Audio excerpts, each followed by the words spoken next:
lembaga Majelis Rakyat Papua menyampaikan kepada pemerintah di Manado bahwa melihat masyarakat Papua khusus mahasiswa yang ada di kota studi ini adalah bagian dari sesama anak bangsa. Dalam rangka seruan maklumat Majelis Rakyat Papua perlu kami sampaikan kepada Forkopimda. Ini adalah sebuah statement perlindungan secara kelembagaan Lembaga Majelis Rakyat Papua dalam rangka perlindungan hak orang asli Papua. Kalau memang itu mereka tidak nyaman, mahasiswa bahkan masyarakat yang hidup di berbagai provinsi di wilayah Indonesia, itu segera kembali ke negerinya, yaitu tanah air. Masih walaupun tenang, ada pepatah yang mengatakan bahwa tenang-tenang tapi menghanyutkan. Oleh sebab itu, kalau memang tenang, Manado adalah sebuah kota yang ketika kami turun dari pesawat dia ada salib di berbagai tempat. Kasih Tuhan itu selalu harus mengalir dalam kehidupan. Kami sempat menangis dengan anak-anak mahasiswa dalam melihat, walaupun kita lihat mereka senang, tapi kita minta cerita. KTP pun tidak diizinkan untuk mereka buat di kota studi Manado. Kenapa orang Papua izinkan semua anak bangsa Indonesia bisa menciptakan membuat KTP di Papua, tapi di Manado mereka tidak diizinkan. Saya atas nama perempuan Papua yang melahirkan anak Allah yang ada di seluruh Indonesia ini. Karena kami bangsa orang Papua juga kami ini mencintai bangsa, tetapi justru Indonesia lah yang memisahkan kami. Kami terus berjuang untuk mempertahankan, tetapi dengan cara-cara beginilah membuat kami orang Papua, engkau pergi, engkau hitam, engkau putih, engkau kotor, engkau binatang. Kalau kata awal tadi, kalau di Sulawesi ini adalah aman, puji Tuhan. Kedalaman laut manusia bisa ukur, tetapi kedalaman hati manusia tidak bisa manusia ukur. Hanya Tuhan Yesus yang tahu. Oleh sebab itu, saya bersama dengan teman-teman Majelis Rakyat Papua dan juga mama-mama Papua yang melahirkan anak manusia yang secinta dengan Allah yang ada di seluruh Indonesia, ini harus diperlakukan sama. Sekalipun mengatakan aman-aman, puji Tuhan, hanya Tuhan Yesus yang tahu. Kalau memang kami tidak pernah bunuh orang yang lain, kami menerima mereka itu sesama kami, tapi kenapa di provinsi lain itu selalu kirim kami itu anak-anak itu jenazah-jenazah, ada di negeri pun bunuh habis. Bapak kalau mau tambah bapak dalam putih tinggal itu artinya budaya kayak bahwa anak saya dibunuh, suami saya dibunuh tanpa sebab akibat. Makanya itu kami lakukan itu, dan hari ini betul kami sakit hati. Kami sakit hati, maka seluruh provinsi Indonesia kami jalan orang Papua. Kami jalan, kalau memang tidak mau, katakan tidak mau dan pulang begitu. Jangan pura-pura bilang bahwa aman-aman, baik-baik, tapi setelah kami pulang, anak-anak kami mungkin apa yang terjadi di tempat ini. Kami tidak tahu, hanya Tuhan Yesus yang tahu. Dan kami akan serahkan, dan itu jeritan dan tangisan perempuan Papua yang melahirkan anak manusia yang ada di seluruh Indonesia ini. Kami tidak membedakan siapapun dia. Orang semua ini udah NKRI. Nah, itu yang paling penting. Tidak pernah membedakan, apalagi teman-teman kita dari mahasiswa Papua. Saya tulus ini, saya juga, mohon maaf, tidak berdusta. Saya ketua Bapak DPD Sulawesi Utara. Saya bicara apa adanya. Justru itu kaget kalau kami dengar tadi ada diskriminasi terkait dengan KTP. Nah, nanti mungkin oknum mana ini ya yang menghalangi pembuatan KTP. Kami juga baru tahu ini. Jadi kalau ada tolong laporkan, kami akan laporkan aparat mana dia, di mana. Tentu kami akan proses kalau ada aparat juga mana yang boleh bikin KTP kalau orang bilang. Jadi saya tahu kami tidak pernah seperti itu. Sepanjang saya tahu, saya sudah jalan 2 tahun apalagi dan juga mantan pejabat bupati, mantan asisten inspeksi. Setahu saya tidak ada seperti itu. Termasuk juga yang di surat tadi dikatakan apa namanya? Kalau mau diterima di Fakultas Kedokteran Hukum, baru tahu juga sekarang kita. Ini jujur dengan tulus kami sampaikan. Ya. Saya mewakili gubernur, secara jujur saya katakan baru tahu sekarang. Kalau ada seperti itu, segera kami akan konsultasi dengan rektor. Ya. Mungkin karena ujiannya, kalau dia tidak lulus. Tapi kalau diskriminasi karena anak Papua, tak boleh masuk ke doktorat itu. Saya pikir masyarakat Sulawesi Utara tidak seperti itu. Setahu saya, Bu Rektor mungkin tidak seperti itu. Nah, tapi informasi ini tentu kami akan telusuri, benar atau tidak.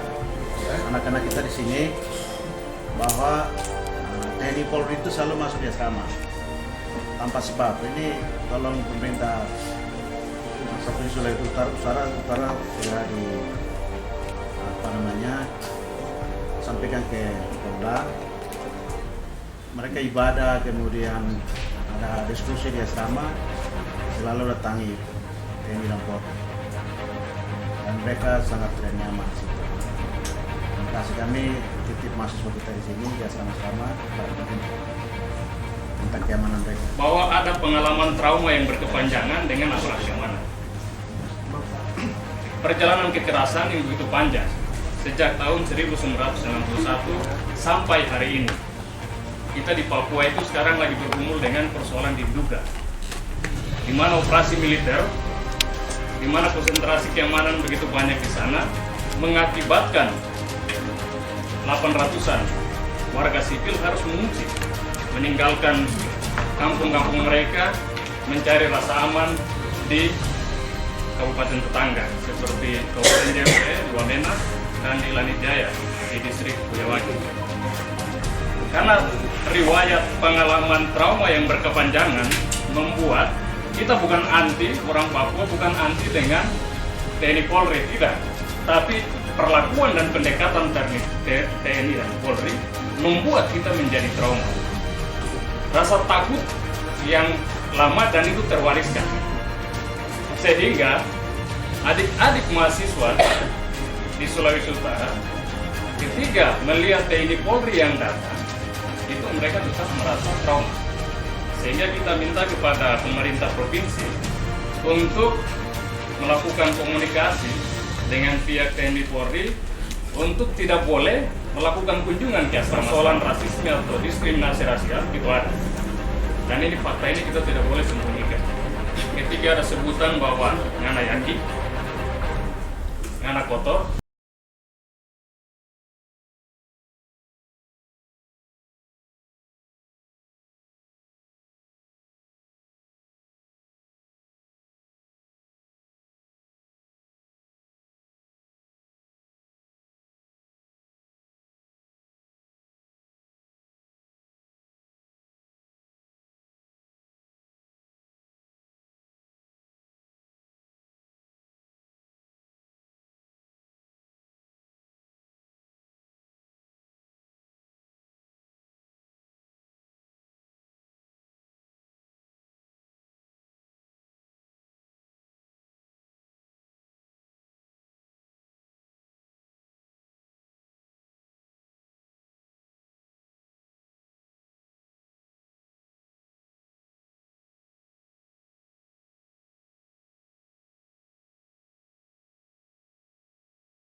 mahasiswa di sini aman, tapi kemudian kami juga menginginkan supaya mereka terus dijaga begitu, supaya diskriminasi, rasisme dan sebagainya itu tidak terjadi di Provinsi Sulawesi Utara.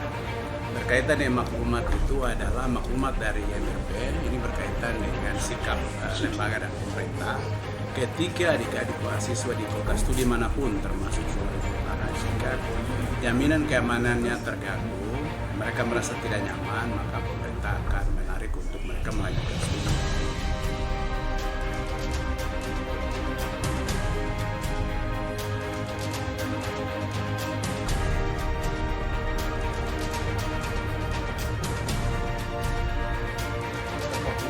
Mahasiswa kan sampai saat ini kan akur-akur aman-aman. Ya, yang terjadi kan di luar Sulawesi Utara. Tapi kita selalu berusaha supaya bukan hanya di Sulawesi Utara aman, di negara kita ini aman semua. Ya, yang ada mahasiswa Papua di mana-mana aman. Kami juga di Sulawesi Utara pada saat kejadian, kami langsung monitor di lapangan. Ya, puji Tuhan, alhamdulillah berjalan dengan baik, tidak ada gangguan apa-apa. Di petunjuk Pak Gubernur harus koordinasikan dengan teman-teman kita di Papua yang ada di asrama di sini. Yang berjalan dengan baik, tidak ada masalah. Yang di Polri maupun kita di sini kan dari awal kan sudah disampaikan. Kita di Sulawesi Utara aman, jaminan pasti ada. Siapapun dia, ya, siapapun dia yang ada menghuni berdiam di Sulawesi Utara, tentu kita akan jaga, kita akan rawat sama-sama. Karena Sulawesi Utara ini adalah kalau ada keamanan TNI Polri, kita ambil positif thinkingnya. Ya mungkin mereka melihat sekaligus mungkin melindungi mereka kan. Karena polisi itu kan melindungi masyarakat, mengayomi kita. Tidak mungkin mereka masuk kemudian tidak ada persoalan. Lalu mereka lihat-lihat seperti kejadian kemarin, memantau, jangan terjadi hal yang tidak diinginkan. Melindungi mereka itu kuncinya. Jadi kita ambil positive thinking. Nanti juga saya akan berkoordinasi dengan TNI Polri, ya ada Forkompim dari sini Pak Ketuanya. Kita akan bicarakan seperti apa. Ya, tidak usah takut polisi-polisi sini dengan tentara sini baik-baik semua.